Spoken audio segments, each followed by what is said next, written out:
think for a second about why you believe what you do. Really, dig down. Mm-hmm. Are those beliefs truly yours? Something you've actively reasoned your way to? Or could some of them just be, well, what you've always heard? A fundamental question, isn't it? It really is. And today, we're diving deep into free thought, which is basically a way of approaching beliefs that puts your own mind squarely in the driver's seat. And for you, someone who's clearly invested in getting to the heart of things, building a solid understanding, free thought offers a powerful toolkit. How so? Well, in today's world, we're just bombarded with information, right? So the ability to sift through it critically, to arrive at your own informed conclusions, Yeah. it isn't just useful, it's essential. Yeah. This is about more than just collecting facts. It's really about how you process them. Exactly. And that's what this deep dive is all about. We've got a source we're calling freethought.txt, and our mission today is to unpack what it truly means to be a free thinker. We'll look at where this idea even came from, the core principles that define it, and some surprising ways it has popped up throughout history. Sounds good. Yeah. So at its core, free thought, as our source emphasizes, it's the practice of forming your beliefs based on logic, reason, and, well, what you can observe in the world. Okay. Logic, reason, observation. Yeah. It's a conscious step away from just accepting what you're told, by authorities, traditions, religious texts, or established dogmas. Right. Think of the Collins English Dictionary definition. A free thinker is mentally free from the conventional bonds of tradition or dogma and thinks independently. That really captures the essence, I think. It does. And it's not just some old philosophical concept either, is it? Our source makes it clear that it's very relevant today. Oh, absolutely. Especially in how people question traditional social beliefs, religious beliefs, that kind of thing. We even have terms for it in action. Free thinking is the mental process itself. Right, the cognitive application. And free thinkers are the people who actively engage in it. Precisely. And while that open questioning of traditional religious systems is maybe the most well-known aspect today, the term itself, it actually has roots going way back to the 17th century. Oh, okay. 17th century. Yeah, that's when free thinkers started to be used for those people who dared to question deeply ingrained beliefs. Beliefs that, often just went unchallenged. And as our source points out, this early questioning sort of connects it to a whole range of modern perspectives. Like what? Well, things like agnosticism, where people aren't sure if God exists. Deism, which sees God through nature. Secularism, humanism, and even just general critiques of religious ideas. Right. And the Oxford English Dictionary really highlights that historical focus on religion. It defines free thinking as the free exercise of reason in matters of religious belief, unrestrained by deference to authority. Unrestrained by deference to authority, that's key. It is. And the engine driving this free exercise of reason, according to the text, is a commitment to basing your understanding on facts, scientific investigation, and sound logic. Makes sense. This naturally involves a healthy dose of skepticism, a way of questioning that kind of acts like a filter. A filter against what? Well, it helps you avoid things like confirmation bias, where you only see evidence that supports what you already believe. Right. We all do that sometimes. Exactly. Or those common mental shortcuts we call cognitive biases, outdated conventional wisdom, fleeting trends in popular culture, and of course, prejudice or sort of narrow-minded sectarianism. Okay, so it's about taking a step back and thinking for yourself based on what you can actually see and reason through. Pretty much. Now, our source brings in another interesting angle with the atheist author Adam Lee's take. Ah, yes, Adam Lee. He defines free thought as thinking that doesn't rely on revelation, tradition, established belief, or authority. And what's really interesting about Lee's definition is that he sees free thought as a much broader umbrella than just atheism. Broader? How so? He feels it covers a wider spectrum of, well, unorthodoxy, religious dissent, skepticism, and unconventional thinking. I see. So you could be questioning any widely accepted idea, not just religious ones, and still be operating under the principles of free thought. That's his point. It's less about the specific conclusion you reach and maybe more about the independent journey you take to get there. That makes a lot of sense. It's a method of inquiry more than a specific set of answers then. Precisely. And then the text introduces William Kingdon Clifford and his essay, The Ethics of Belief. That sounds like it was a pivotal moment. Absolutely. Clifford's core argument, and it's a powerful one, it is wrong, always, everywhere, and for anyone to believe anything upon insufficient evidence. Wow. That's quite a statement. It became a real rallying cry for free thinkers when it was published in the 1870s. Our source even suggests that this was a moment when free thinkers felt they were sort of claiming the moral high ground in intellectual discourse. The moral high ground, huh? Why moral?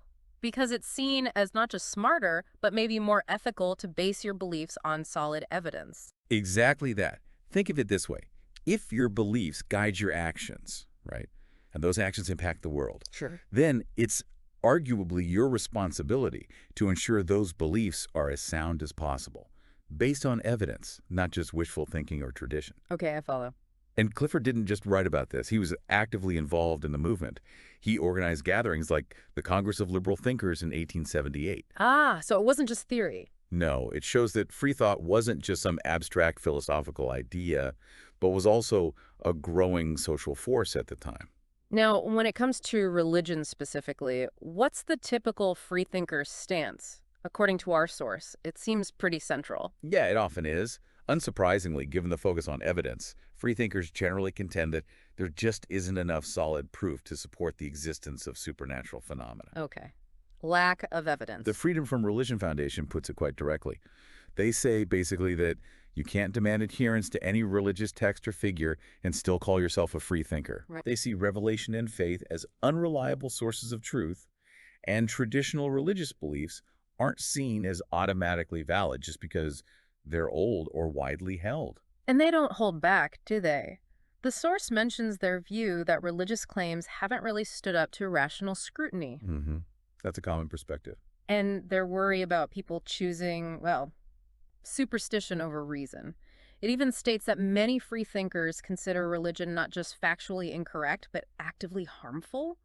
That's a pretty strong indictment. It is a strong stance held by many within the movement, Right. definitely. However, our source also brings in a perhaps more nuanced perspective from Bertrand Russell. Oh, Bertrand Russell. Okay. Yeah, in his 1944 essay, The Value of Free Thought, he proposes that what truly defines a freethinker isn't necessarily what they believe, Uh-huh. but rather how they arrive at and hold those beliefs. Oh, okay. We're back to the process again. So does that mean even someone with seemingly traditional beliefs could be considered a freethinker if they've genuinely examined the evidence and reasoned their way there? Precisely Russell's point. He argues that if you hold beliefs simply because you were taught them as a child, or maybe because they provide emotional comfort, well, that doesn't really qualify as free thought. Right. But if you hold them because, after careful consideration, you find the evidence compelling, then your thinking is free, regardless of whether your conclusions align with the majority or with established norms. So freedom from something seems to be a key element for Russell, right? Yeah. The source mentions freedom from the grip of tradition Yes. and the sway of your own unchecked emotions. Exactly. He recognizes that complete freedom from either is probably, an unattainable ideal, Sure. but it's the extent to which you strive for and achieve that independence of thought. That's what determines whether you can be truly called a free thinker. It's about actively resisting that pull then, the pull of just accepting what's always been believed and being aware of your own biases. Yes, very much so. That opens up some really interesting possibilities. I mean, Fred Edwards even suggests that, based on Russell's definition. Even liberal religious individuals who actively challenge traditional doctrines could potentially be considered free thinkers. It's a surprising idea for some, maybe, but it highlights that free thought isn't inherently about being anti-religious. It's fundamentally about being anti-dogmatic. Anti-dogmatic. That's a great way to put it. And Russell further illustrates this with his example of Stalin and the Communist Party's doctrine of dialectical materialism. Right. Labeling Stalin as the Pope of communism, that was memorable. It was. He uses that to show that even people who reject traditional religion, like atheists or agnostics, well, they aren't automatically free thinkers if they rigidly adhere to a different set of dogmatic beliefs and suppress any questioning. So blind faith in any system, even a secular one, goes against the grain. Exactly. It violates the very essence of free thought. Okay, now let's step back into history a bit. Our source mentions the significant role of deism among freethinkers, particularly in the 18th and 19th centuries. Can you remind us what the core of deist belief was? Sure. Deists essentially believed in a God who created the universe but doesn't actively intervene in it, sort of like a divine clockmaker. Okay. They felt that God's existence in nature could be understood primarily through observing the natural world and using reason, rather than relying on religious revelations or scriptures. So a more reason-based approach to the concept of a creator. Yes. And the text points out something interesting. Back in the 18th century, the term deism often carried a negative connotation, much like atheism did. Really? Yeah, deists were frequently labeled as atheists, or at least as dangerous free thinkers by their Christian contemporaries. It shows how the social perception and meaning of these terms can shift over time. That is fascinating. So where do deists fit in today? Well, today, while deists still often identify with the broader free thought movement, they might not be as central to its contemporary image as, say, atheists or agnostics are. Got it. So pulling this together, what are some of the key characteristics that tend to define freethinkers, according to our source material? What makes someone a free thinker? Well, several key traits emerge pretty consistently. They place a really high value on testability, verifiability, and logical reasoning as the most reliable paths to understanding truth. Evidence-based. Very much so. Many also identify with humanism, focusing on human needs, values, and finding meaning within the human experience itself rather than supernatural ones. Okay. Independent thought is absolutely central, obviously, as is a critical and questioning mindset and a deep respect for reason. Anything else? They also generally maintain an openness to new ideas, even challenging ones, and often place a high value on their individuality. It sounds like a strong commitment to thinking for yourself and taking intellectual responsibility. I think that's fair. The source emphasizes their self-reliance in determining what they believe based on their own knowledge, experiences, and a balanced perspective. And they actively resist conforming just for the sake of it, right? Yeah. Simply because an idea is popular or traditional? Exactly. It often takes real intellectual courage to question the status quo, to think outside the accepted norms. Okay. Now, shifting gears slightly, our source details the rather unassuming symbol of free thought, the pansy. Ah, yes, the pansy.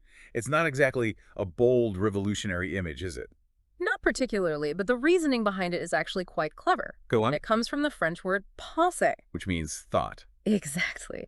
And apparently, some people thought the flower, with its little sort of face-like markings, looked like a human face bowed in thought, especially during the summer months. That's quaint. But what's really intriguing is its adoption by the American Secular Union way back in the late 1800s. Oh, Yeah, it was specifically proposed as the symbol of religious liberty and freedom of conscience. So this delicate little flower actually represents a powerful stance on intellectual independence. that puts a different spin on it.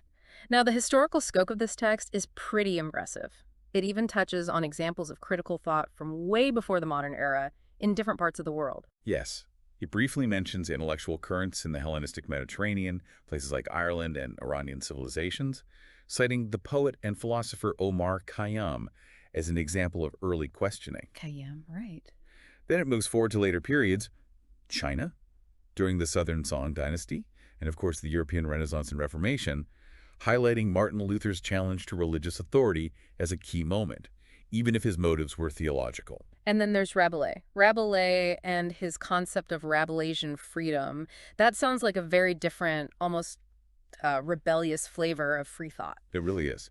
Rabelais celebrated a kind of freedom that actively defied conventional, often quite stifling orthodoxy. How so? Well, this was symbolized by the exuberant enjoyment of things like feasting and drinking, seen almost as expressions of mental liberation. His fictional Thelema Abbey, it operated under the single principle, do what thou wilt. Do what thou wilt. The idea being that free individuals, guided by their own reason and will, would naturally act virtuously without needing external rules. And Pantagruel's journey to the oracle of the divin bottle, the ultimate instruction was just trench, drink. Right. It's interpreted as about embracing life, seeking knowledge through experience, enjoying things. And that metaphor of breaking the bone to get to the substance full marrow, that's about digging beneath the surface for deeper understanding. Don't just take things at face value. So a more unrestrained expression of intellectual freedom, kind of intertwined with the enjoyment of life's pleasures. You could say that. And then the text points to the year 1600 and the execution of Giordano Bruno. Oh, yeah. Burned at the stake. As a really significant and tragic turning point for the development of modern free thought. A martyr for intellectual freedom, essentially. Killed by the Inquisition for his heretical scientific and philosophical views, a stark reminder of the very real historical dangers of challenging established dogma. Indeed, a grim reminder. And the source then goes on to map the global spread of organized free thought movements.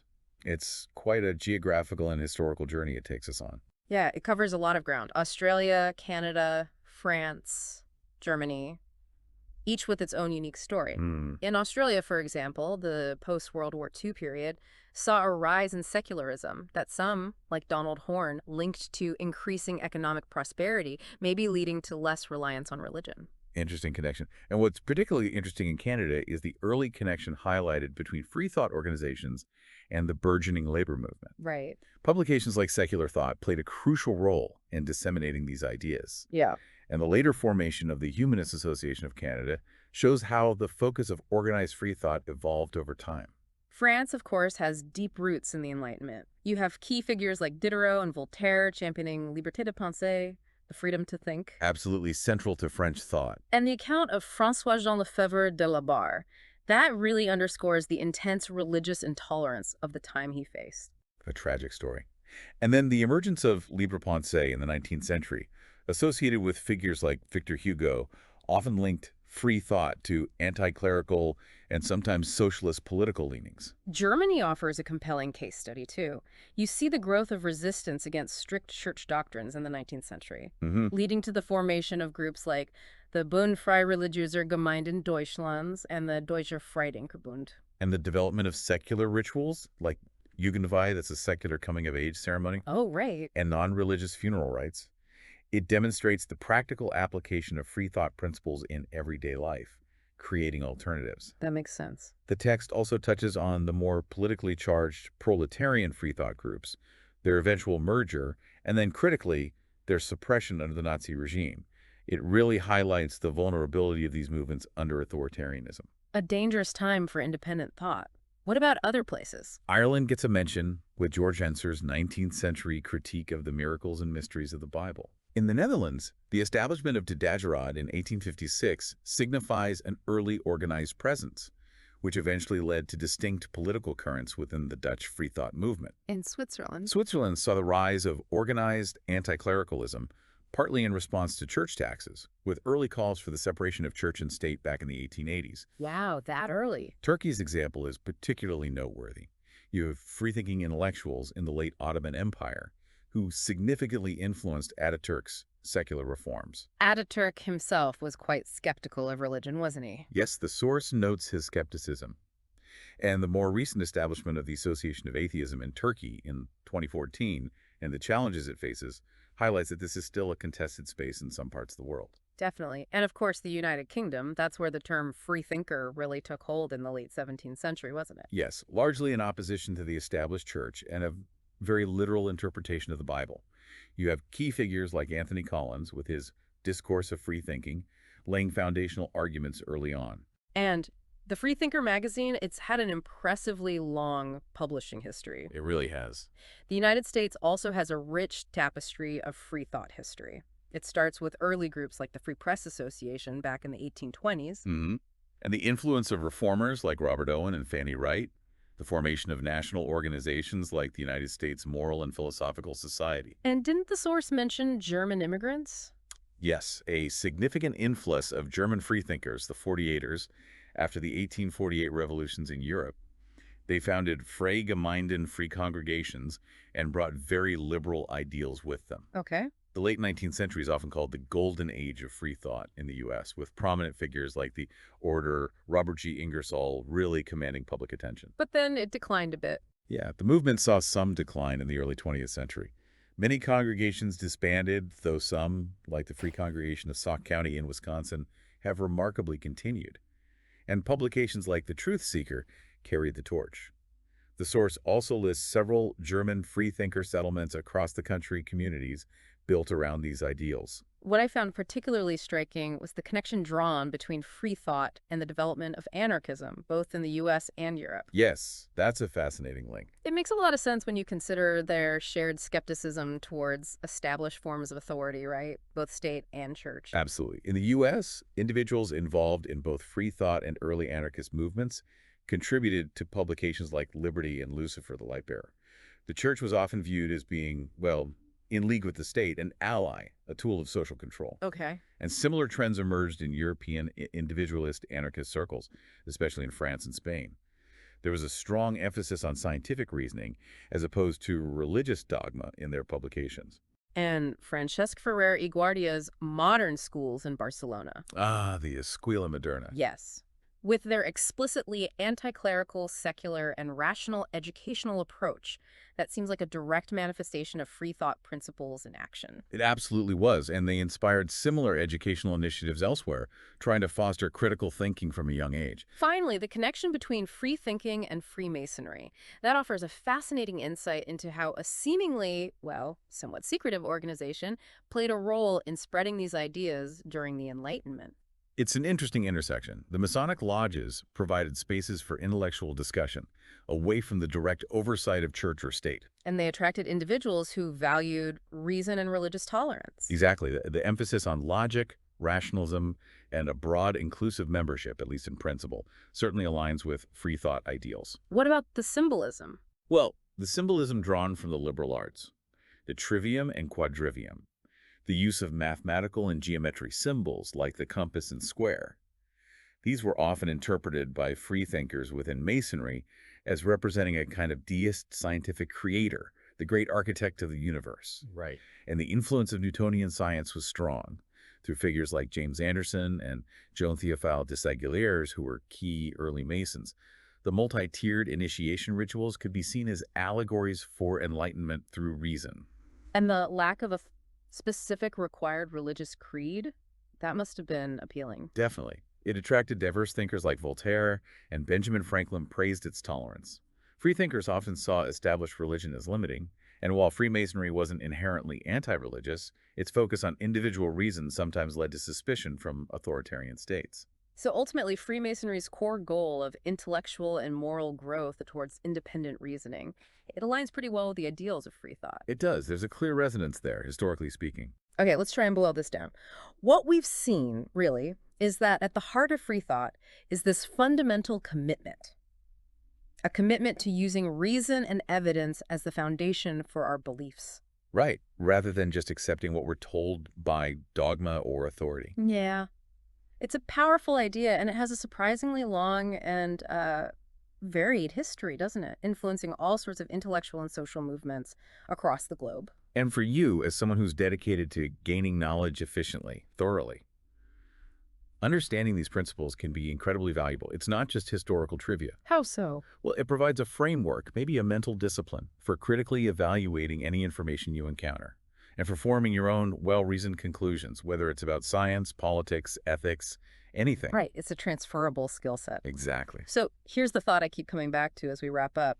In a world that's just absolutely saturated with information, with opinions, often presented with great conviction. It's overwhelming sometimes. It is. How actively are you, the listener, applying these principles of free thought in your own life? I mean, really thinking about how you think. That's the challenge. What traditions or authorities might be shaping your thinking without you even consciously realizing it. It's definitely something worth pondering, I think, long after this deep dive is over. Guys, see you in another podcast. Don't forget to subscribe to our channel.